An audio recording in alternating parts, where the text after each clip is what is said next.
After my husband died, his mother said, "I'm taking the house, the law firm, all of it except the daughter." My attorney begged me to fight. I said, "Let them have everything." Everyone thought I was crazy. The final hearing, I signed the papers. She was smiling, until her lawyer turned white when, "My name is Miriam Friedel. I'm 31 years old, and until recently, I lived in Covington, Kentucky, a small city that sits right across the Ohio River from Cincinnati. The kind of place where people wave to each other from their driveways and somehow always know what you paid for your house. I married Joel Friedel when I was 24. He was a personal injury attorney who built his own firm from absolutely nothing. Well, from his mother's $185,000 loan and about 6,000 hours of his own sweat. He started in a tiny rented office above a flooring store on Madison Avenue, the kind of office where you could hear someone picking out laminate samples through the floor every time a client sat down for a consultation. Within 5 years, he'd moved to a real office suite, hired a small staff, and was billing over $600,000 a year. Friedel and Associates. His name was on the door, and his mother never let anyone forget who paid for that door. Joel died on a Thursday evening, March 6th, cardiac arrest. They found him at his desk at the office, his hand still on his coffee mug. He was 36 years old. I got the call while giving Tessa a bath. I drove to the office with wet sleeves rolled up to my elbows and soap still under my fingernails. By the time I got there, the paramedics had already stopped trying. The funeral was the following Wednesday. Carla wore black Chanel sunglasses indoors, the kind that cover half your face so you can't tell if the person is actually crying or just performing grief for an audience. Spencer, Joel's younger brother, stood next to her looking like a kid waiting for the principal. He was 29, had never held a job for more than 5 months, and lived in Carla's guest house in Burlington, where his primary responsibilities were sleeping until noon and ordering things off the internet with her credit card. You need to understand something about Carla. She wasn't some helpless old woman. She'd owned 4 dry cleaning stores across northern Kentucky, built them up herself after her divorce from Joel's father. She knew business, she knew numbers. Or at least she thought she did. The dry cleaning world runs on simple math. Clothes come in dirty, clothes go out clean, cash goes in the register. She applied that same logic to everything, including a law firm she'd never set foot inside professionally. To Carla, Joel's practice was just another store, except instead of pressing shirts, you pressed lawsuits, and instead of quarters in the machine, you had $600,000 a year rolling through the books. She also treated me from the very first Thanksgiving like I was a temporary inconvenience Joel would eventually outgrow.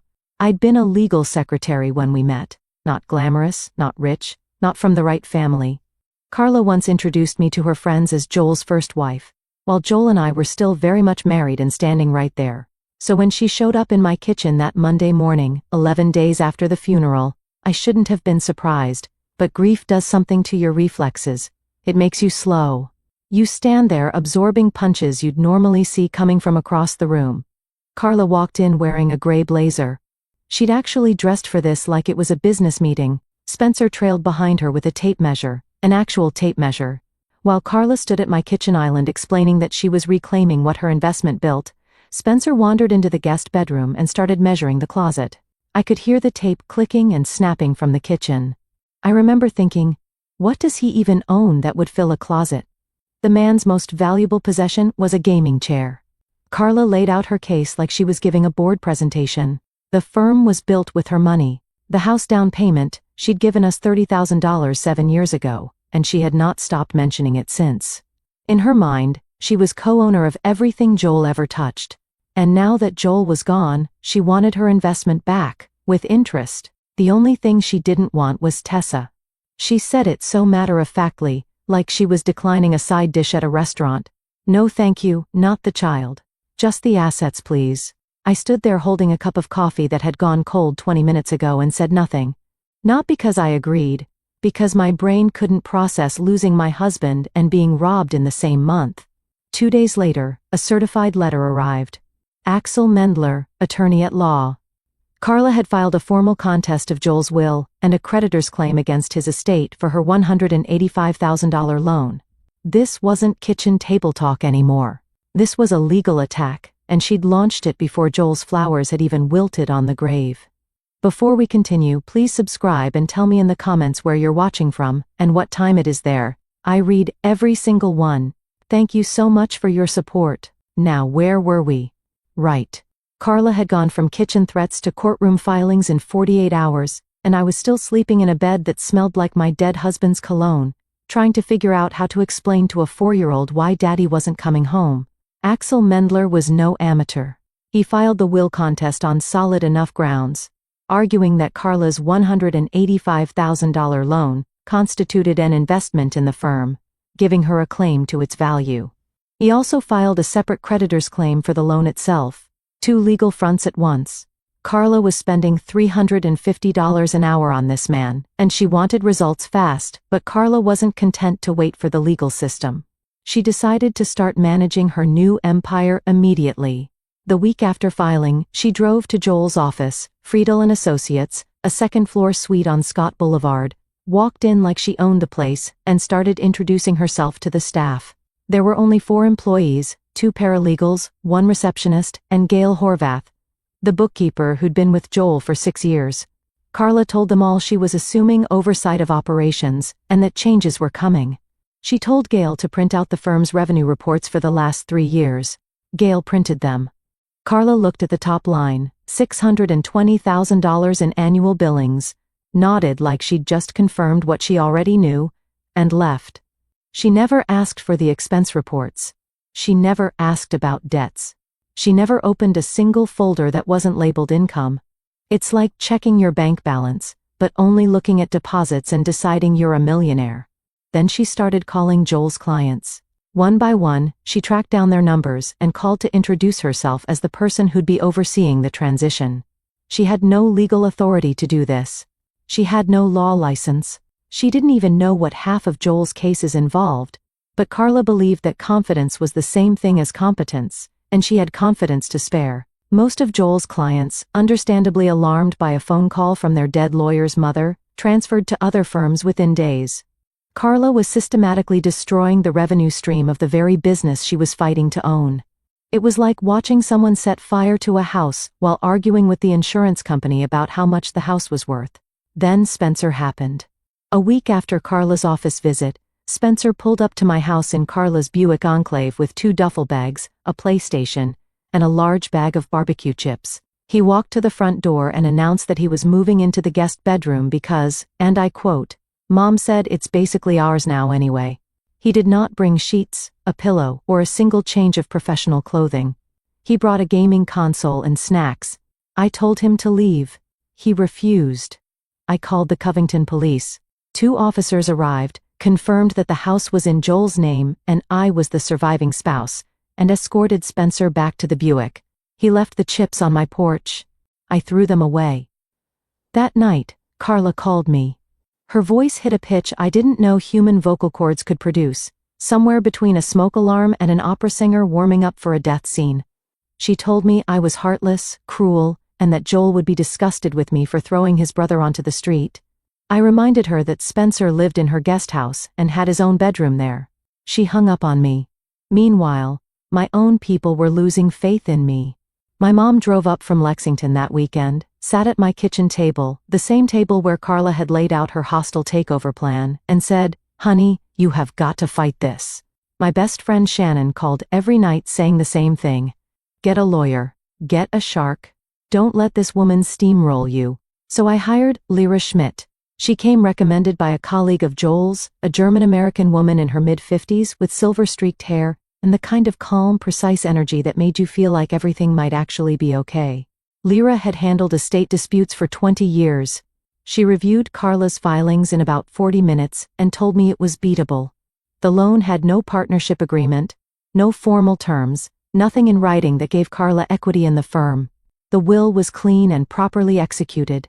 Lyra said, "We fight, we win," and Carla goes home with nothing but a lesson in contract law.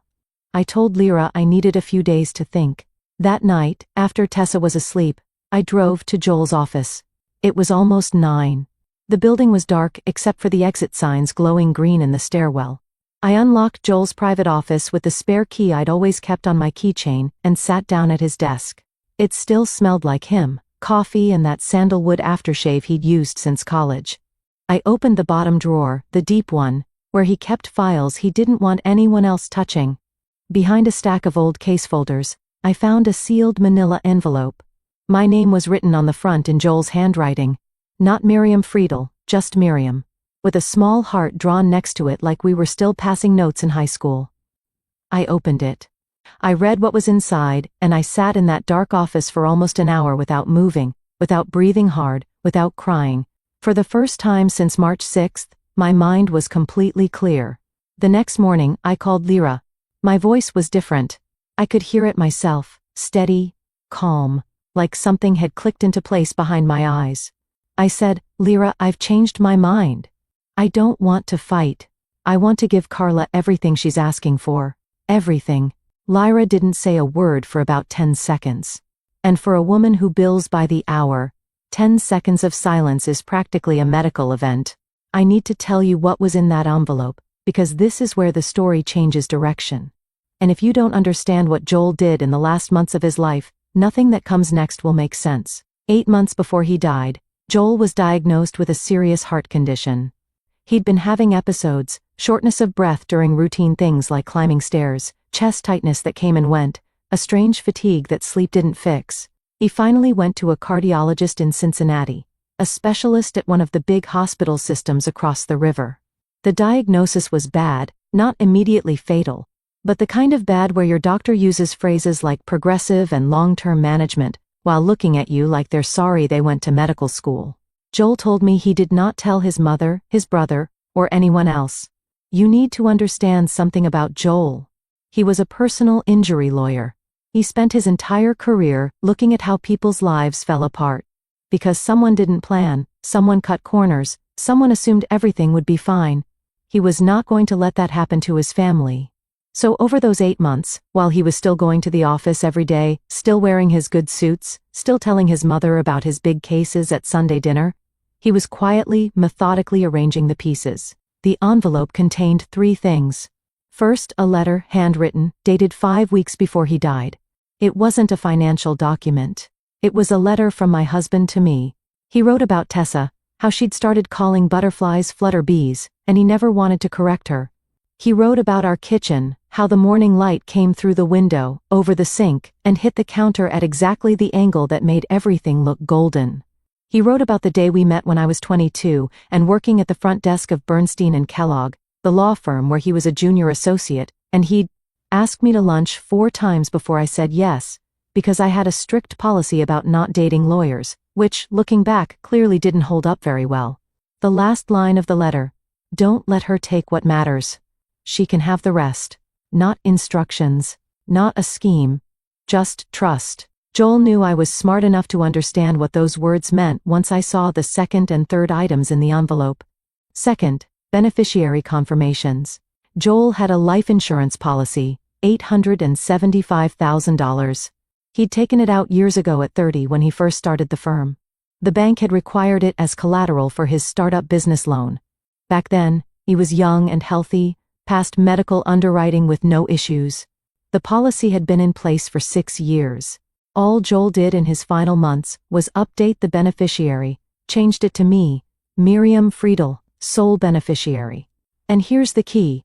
Updating a beneficiary on an existing life insurance policy does not require a new medical exam. It's a form, 1 signature, done. That $875,000 would pay directly to me when he died. It would never enter the estate, never go through probate. Carla could not touch it. Even if she knew about it, which she didn't, she'd have no legal claim. He'd done the same thing with his retirement accounts, a 401k with about $152,000, and a Roth IRA with about $58,000. Updated both beneficiary designations to me. Same principle, named beneficiary receives these directly, outside of probate, outside the estate. That's another $210,000 Carla couldn't reach. I want to be clear about something. This isn't some secret loophole. This is how life insurance and retirement accounts work in every single state in America. Millions of families rely on this exact mechanism. Financial advisors literally tell you to check your beneficiary designations every year. It's not a trick. It's Tuesday afternoon paperwork that most people put off and forget about. Joel didn't forget. Third, the real financial picture of Friedel and Associates. Joel had prepared a detailed summary, handwritten in that precise lawyer script of his, laying out every debt, every liability, every ticking bomb inside his beautiful-looking firm. And this is where I went from grieving widow to something else entirely. The firm billed $620,000 a year. That part was true. That's the number Joel mentioned at family dinners, the number Carla memorized like scripture. But here's what $620,000 in revenue actually looked like once you peeled back the curtain. $115,000 in accumulated vendor and overhead debts, a pending malpractice settlement. $180,000 already agreed to by Joel before he died, just waiting for payment. $47,000 in unpaid payroll taxes. The IRS doesn't forget about payroll taxes, by the way. They consider those trust fund taxes, meaning the responsible party is personally liable. And then the office lease.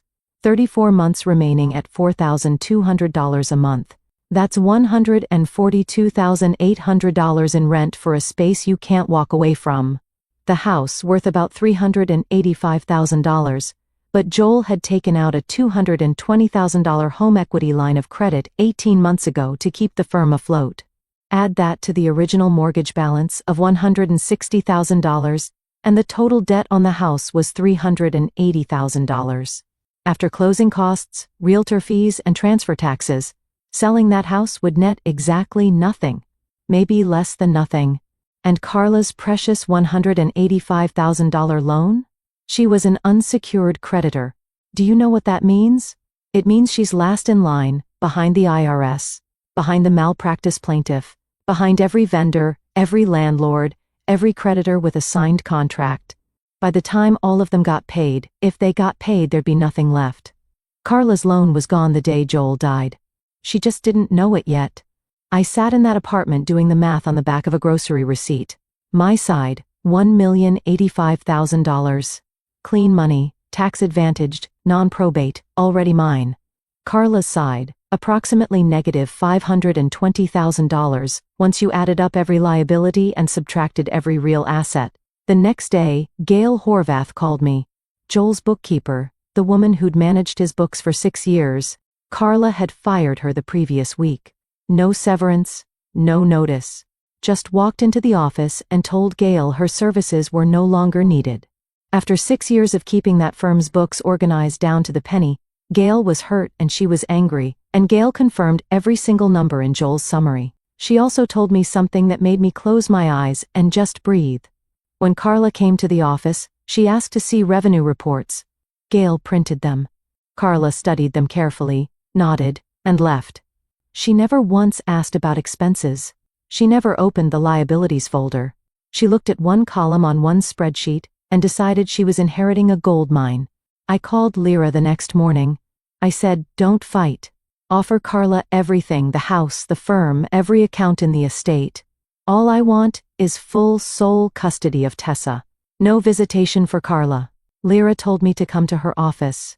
I brought Joel's envelope.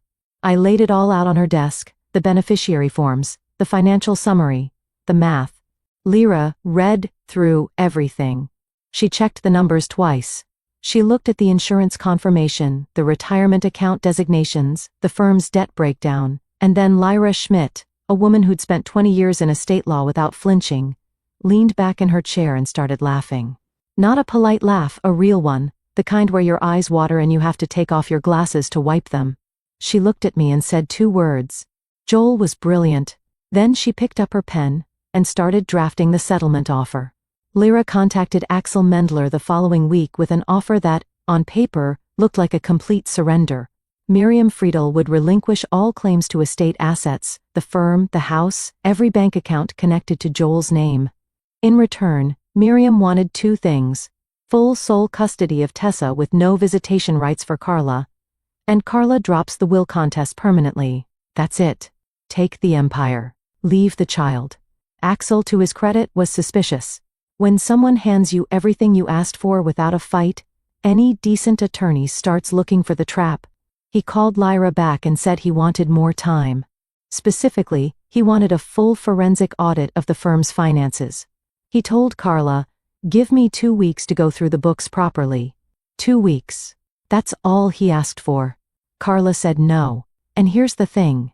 Her reasoning wasn't stupid. It was actually logical from her perspective. She'd watched Miriam for 7 years. She'd seen a quiet, polite woman who never argued, never pushed back, never raised her voice at a single holiday dinner, no matter how many times Carla called her Joel's first wife or asked when she was going to do something with her career. In Carla's mind, Miriam was finally doing what Miriam always did. Folding. And if you're holding a winning hand and your opponent is trying to leave the table, you don't say, "Wait, let me double-check my cards." You take the pot, she told Axel. I've seen the revenue. $620,000 a year. My son built that with my money. Get me those papers before she changes her mind. Axel pushed back hard. He drafted a formal advisory letter. 2 pages, single-spaced, stating that due diligence on the firm's financial position was incomplete, and recommending that Carla wait for a full audit before accepting any transfer of assets and liabilities. This is standard legal practice. Attorneys do this to protect themselves, and Axel was protecting himself beautifully. Carla read the letter, signed the waiver at the bottom, acknowledging that she was proceeding against counsel's recommendation, and told Axel to schedule the signing. There was one more thing. Axel asked Lyra directly, "Are there any non-estate assets we should be aware of? Life insurance policies? Retirement accounts with named beneficiaries?" Lyra responded exactly as she should have. "Non-estate assets are outside the scope of this estate settlement, and my client is under no legal obligation to disclose them." Carla heard this through Axel and dismissed it immediately. Joel never mentioned life insurance to her. She assumed he didn't have any. Why would he? He was 36. He was healthy as far as she knew. Young men don't think about life insurance. Except Joel did, because a bank had required it 6 years ago, and Joel was the kind of man who kept paying premiums on time even when everything else was falling apart. While Carla was busy signing waivers and ignoring her own attorney's advice, I was quietly building my new life. The insurance company processed my claim in just under 3 weeks. $875,000 deposited directly into my personal checking account at a credit union in Florence, Kentucky. I'd opened that account specifically for this purpose. No connection to any of Joel's accounts. No connection to the estate. I also initiated the rollover on Joel's retirement accounts. $152,000 from his 401k and $58,000 from his Roth IRA into accounts in my name only. I started moving things out of the house. Nothing dramatic. A few boxes at a time. Tessa's clothes and toys first. Then, my books. My documents. The photo albums.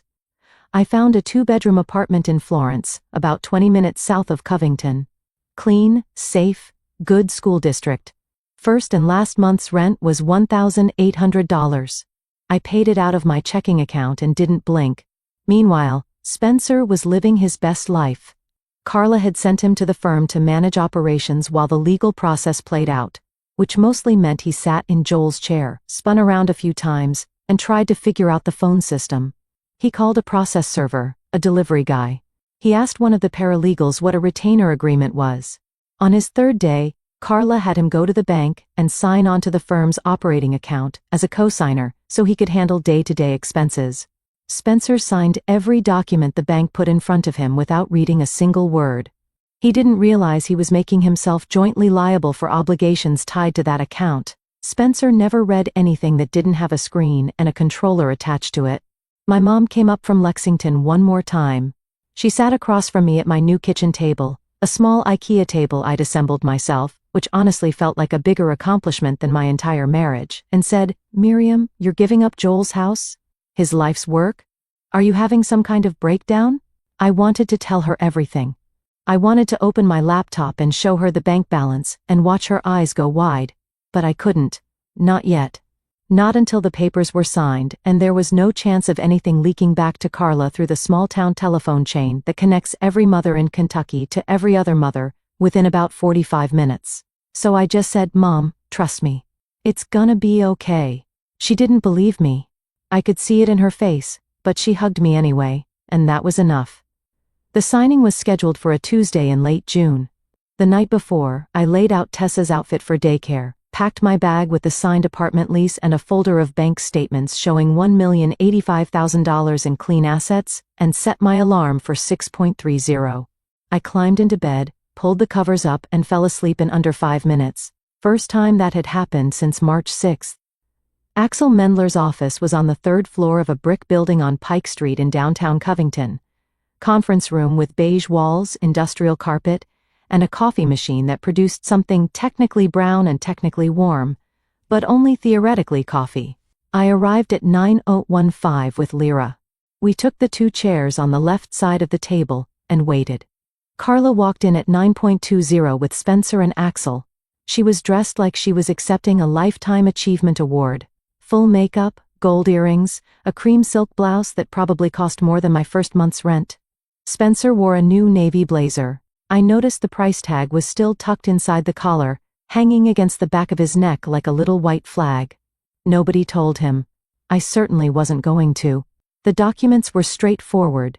I, Miriam Friedel, hereby transfer all claims to the estate assets of Joel Friedel, including but not limited to the law practice known as Friedel, and Associates, the residential property and all associated financial accounts, to Carla Friedel, who accepts said assets along with all associated liabilities. In exchange, Carla relinquishes all claims regarding custody of Tessa Friedel, and I receive full sole custody with no visitation rights for Carla or Spencer.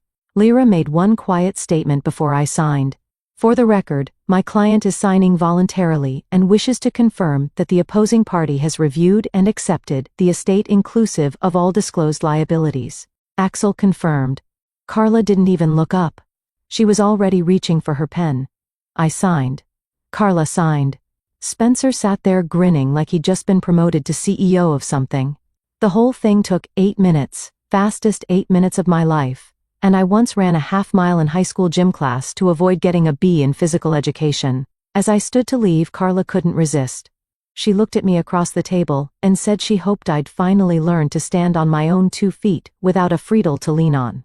Spencer nodded along, probably without understanding exactly what she'd said, but agreeing on principle because that's what Spencer does. I picked up my bag, walked out, collected Tessa from daycare at 315 and drove to our apartment.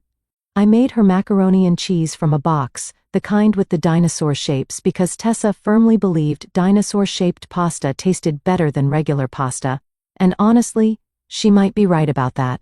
We watched cartoons until 6:30. She fell asleep on the couch with cheese on her chin. I carried her to bed. Then I sat on my kitchen floor with my back against the cabinet and just breathed. It was the most peaceful evening I'd had since Joel died. 3 weeks later, Carla Friedel walked into Friedel and Associates as its legal owner and began running her new empire. I wasn't there to see it, but in a town like Covington, you don't need to be. People talk. Gail still had friends at the office, and some things I learned from Carla herself during that last phone call. So here's what happened. Day 1, she opened a stack of mail that had been accumulating on Joel's desk, envelopes she'd walked past a dozen times without bothering to open. The 3rd envelope was from the Internal Revenue Service. Notice of unpaid payroll taxes, $47,000, penalties accruing monthly. Day 3, a phone call from an attorney in Cincinnati representing the plaintiff in a malpractice suit against Joel. The settlement had been agreed upon before Joel's death, $180,000, payment was overdue. The attorney was very polite and very firm. Day 5, the building landlord called about the office lease, 34 months remaining. Carla needed to sign a personal guarantee to assume the lease in her name or vacate within 60 days. Carla signed the guarantee. She didn't hesitate because in her mind, the firm made $620,000 a year, and $4,200 a month in rent was nothing. She just committed herself personally to $142,800 in future payments. Day 8, Carla finally tried to open Joel's QuickBooks file. Without Gail Horvath, it was chaos. 6 years of categorized entries that made perfect sense to Gail, and absolutely none to anyone else. Carla hired a temp accountant from a staffing agency. The woman sat down, spent 4 hours clicking through files, and then turned to Carla with the expression of someone who just opened a door expecting a closet, and found a staircase going straight down. She said, "Ma'am, are you aware there are over $115,000 in outstanding vendor invoices here? some of them dating back 14 months. Day 10, Gail Horvath filed a formal employment claim for wrongful termination without notice or severance. 6 years of service, estimated claim, $20,000. Carla called Axel Mendler that night. I don't know exactly what she said, but I can imagine the pitch of her voice, that tea kettle frequency I'd come to know so well. Axel pulled up his files. He read her his own advisory letter back to her. He reminded her about the waiver she'd signed. He said, "I recommended a full audit. You declined. I have documentation." Then Carla called me.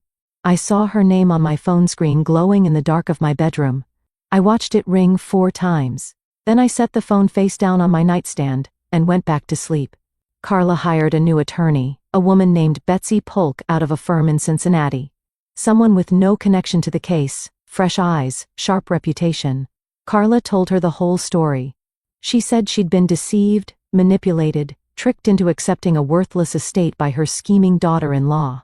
Betsy reviewed everything: the settlement agreement, the signed waiver, Axel's advisory letter, the estate filings that Lyra had prepared and disclosed before the signing. Every liability had been listed. Every debt was in the paperwork. Nothing was hidden. Nothing was fabricated. Miriam hadn't lied about a single thing. She simply hadn't volunteered information about assets that were legally hers and legally outside the estate. Betsy reviewed everything, and from what I heard later, told Carla the truth in terms that left no room for hope. She was represented by competent counsel. She was advised to wait for a full audit. She refused. She signed a waiver. The settlement was voluntary, mutual, and documented. No fraud. No case. Apparently, the exact words were, "What you have is not a legal claim. What you have is a very expensive lesson." Carla tried to sell the house. Her realtor ran the numbers and delivered the news at her own kitchen table. After paying off the mortgage, the HELOC, closing costs, and agent commission, Carla would owe approximately $11,000 at closing. The house wasn't an asset. It was an exit fee. The IRS didn't care about Carla's feelings. Payroll tax penalties kept accruing. Carla began dipping into her personal savings, money she'd spent 30 years accumulating from her dry cleaning stores. She sold the Burlington location first, then the one in Erlanger.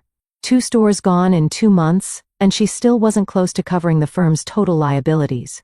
Spencer, who had been playing managing partner for exactly 19 days before the walls caved in, suddenly remembered he had somewhere else to be. He tried to remove himself as CO signer on the firm's operating account. The bank informed him that his signature created joint liability for certain obligations processed through that account, including a vendor payment plan that Carla had set up using the account after the transfer. Spencer hired his own lawyer, a 29-year-old man whose mother had been paying his cell phone bill for the last 6 years, hired an attorney to sue that same mother, claiming she'd coerced him into signing bank documents he didn't understand. His case went nowhere. He'd signed voluntarily as an adult with no documentation of duress. But the lawsuit itself, Spencer Friedel versus Carla Friedel, was real, filed in Kenton County, case number and everything. Mother and son, the inseparable team who'd stood in my kitchen measuring rooms and making plans, were now paying separate attorneys to argue against each other. I honestly couldn't have written a better ending if I'd tried. And believe me, during those long nights in my apartment while Tessa slept, I'd imagined quite a few. The last time Carla called me, I answered. She was crying, not the performative grief I'd seen at Joel's funeral. Real tears, the messy kind. The kind you can hear through a phone. She said she was losing everything. She said she didn't know. She said she needed help. I listened. I didn't interrupt. And when she finished, I said, "Carla, you stood in my kitchen and told me you wanted everything except my daughter. Do you remember that? You said you didn't sign up for someone else's child. You wanted the house, the firm, every single dollar. And I gave you exactly what you asked for, every single piece of it." Then, I hung up. And I went back to helping Tessa glue macaroni onto a piece of construction paper, because she decided she was making a portrait of a horse, and she needed more noodles for the mane. That night, after Tessa was in bed, I sat at my little IKEA table, the one I'd assembled myself with a YouTube tutorial and a butter knife because I couldn't find the Allen wrench, and opened my laptop. I filled out the application for a paralegal certification program at Gateway Community College. Tuition was $4,200 a semester. My bank account had $1,085,000 in it. I could afford it. On my nightstand, framed in a simple black frame I'd bought at a craft store for $6, was Joel's letter. I read the last line every night before I turned off the light.